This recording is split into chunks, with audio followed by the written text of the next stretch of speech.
Pemirsa, hari ini Golkar rencananya akan menggelar rapat pleno. Rapat ini akan membahas soal rencana Munaslup Partai Golkar dan penunjukan PLT Ketua Umum pengganti Erlangga.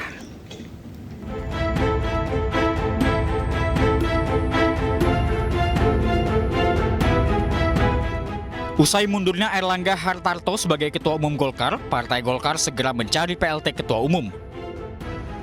PLT akan dibahas dalam rapat pleno yang rencananya akan digelar Selasa siang. Musyawarah mufakat digelar untuk menunjuk PLT Ketua Umum pengganti Erlangga.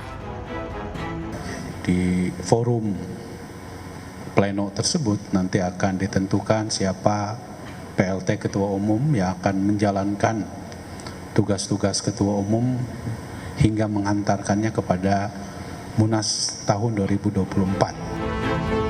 Sejumlah nama mencuat untuk menggantikan posisi Erlangga. Salah satu nama yang masuk dalam bursa adalah Menteri Investasi Bahlil Lahadalia. Selain Erlangga, politisi Partai Golkar yang sempat mendapat rekomendasi untuk maju Pilkada Jakarta, Yusuf Hamka juga mundur dari Partai Golkar. Tim Liputan, iNews melaporkan.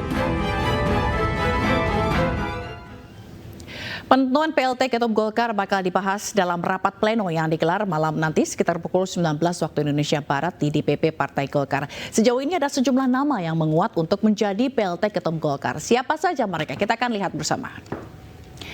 Yang pertama yaitu ada nama Agus Gumiwang yang menjabat sebagai Wakil Ketua Umum Partai Golkar dan juga menjabat sebagai Menteri Perindustrian. Sebelumnya, Agus Gumiwang juga menjadi Menteri Sosial pada periode 2018 hingga 2019. Dan yang kedua ini ada nama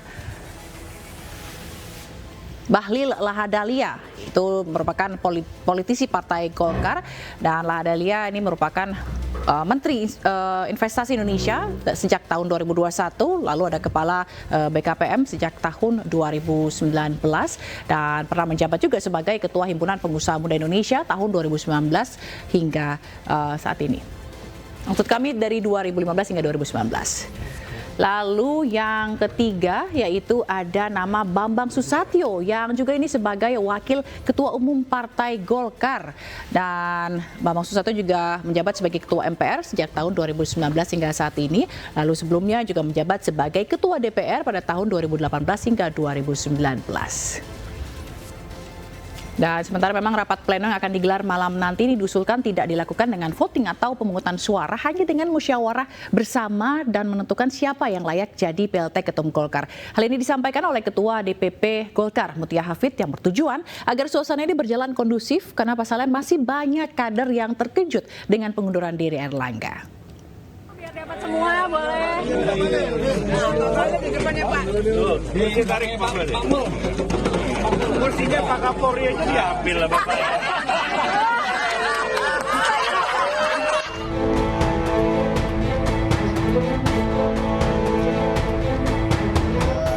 Pertemuan antara Erlangga dan Bahlil terjadi saat kunjungan kerja ke Ibu Kota Nusantara, Senin 12 Agustus 2024. Momen ini merupakan pertama kalinya keduanya bertemu pasca pengunduran diri Erlangga Hartarto sebagai Ketua Umum Golkar. Di hadapan para menteri kabinet lain, Erlangga dan Bahlil sempat berangkulan dan berfoto bersama. Keduanya juga sempat berkelakar di tengah kecanggungan bursa Ketua Umum Golkar pengganti Erlangga Hartarto. Di momen inilah Erlangga melontarkan sindirannya soal kursi. Biar dapat semua boleh. Boleh di depannya Pak. Ditarik Pak. Kursinya Pak Kapolri aja diambil lah Bapak.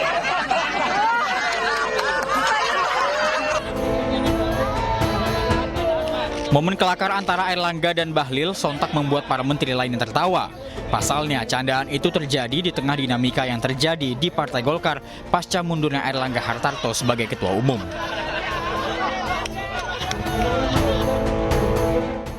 Tim Liputan, iNews melaporkan. Ya pemirsa, informasi tadi itu mengenai usai mundur dari Partai Golkar gitu ya, Menko Perekonomian Erlangga Hartarto yang menyindir Menteri Investasi Bahlil Lahadalia soal kursi. Kalau tadi kita lihat gitu ya, kelakar tersebut ini terjadi setelah nama Bahlil ini masuk dalam bursa PLT Ketua Umum Golkar.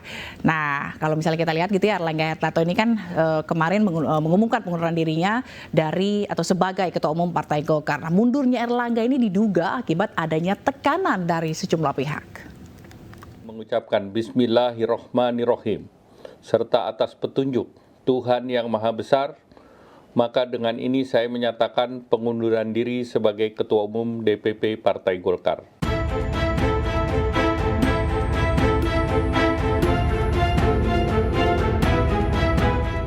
Airlangga Hartarto mundur dari jabatannya sebagai Ketua Umum Partai Golkar. Airlangga menyatakan resmi mundur dari jabatan Ketua Umum sejak Sabtu 10 Agustus 2024. Mundurnya Airlangga menimbulkan tanda tanya bagi sejumlah pihak. Dugaan adanya tekanan kepada dirinya pun muncul ke permukaan. Tidak mungkin Pak Airlangga mundur tanpa adanya tekanan politik yang luar biasa. Jadi boleh dikatakan bahwa mundurnya Pak Airlangga ini adalah momentum bersatunya kekuatan atau faksi eksternal dan faksi-faksi internal di Partai Golkar yang menginginkan Pak Airlangga mundur. Namun dugaan ini dibantah Partai Golkar. Golkar menegaskan mundurnya Airlangga tidak ada hubungannya dengan masalah eksternal. Oh, tidak ada. Bahwa Pak Airlangga mundur sebagai Ketua Umum Partai Golkar tanpa tekanan, dan beliau ingin lebih mengedepankan tugas-tugas beliau sebagai Menko Perekonomian yang saya kira tugas tantangan global semakin besar di depan mata. Sebelumnya Airlangga sempat diperiksa sebagai saksi pada Juli 2023 terkait kasus dugaan suap ekspor CPO. Beredar info bahwa Kejagung akan melakukan pemeriksaan terhadap Airlangga besok.